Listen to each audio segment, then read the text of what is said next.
Giilang Defense Minister sa basketball court ang beteranong si Jerry Codiñera. Ug human sa 20 anyos isip player, karon usa na siya ka coach.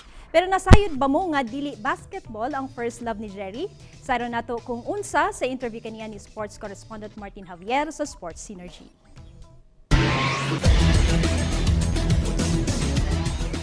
Welcome mga ka-sports! Kasama natin ngayon isa sa mga pillars ng Philippine basketball, ang nag-iisang Defense Minister, Coach Jerry Codiñera. Coach Jerry, welcome to Sports Synergy.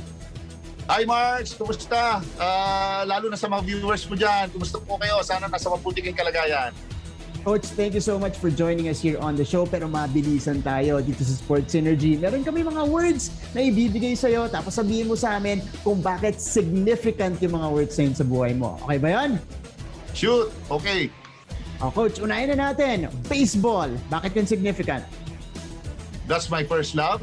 That's my first sport. And of course, dyan tayo nakilala. At syempre, isa sa mga pangarap ko yan. Yung dreams ko yan. Yun. At isa ring sa mga dreams mo yung nabuksan dahil sa baseball. Open the door to our next word here. Basketball naman, Coach. Dyan tayo nakilala. Siyempre, being a basketball player, it opened a lot of opportunities sa akin at ang dami kong chance rin na nakamit. At lastly, siyempre, ang highlight, nakapag-represent ako sa RP team. Yun, pero hindi lang pagiging player sa basketball yung sinubukan ni Coach Jerry. After your legendary career, nag-coach ka pa. Kaya yung last word natin dito, leadership. Ano yung mga leadership qualities ni Coach Jerry tsaka yung mga hinahanap mo sa mga bata mo? Well, nakapag I was able to inspire yung mga student athletes natin to be self-confident, to survive sa buhay, sa pagka-player, and to have a very strong self-esteem. Yan ang pinaka-importante.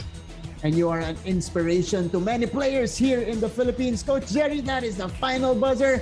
Thank you so much for joining us here in Sports Synergy. So mga ka-sports, that is the one and only Defense Minister, Coach Jerry Codiñera, right here on Sports Synergy. Salamat. Thank you.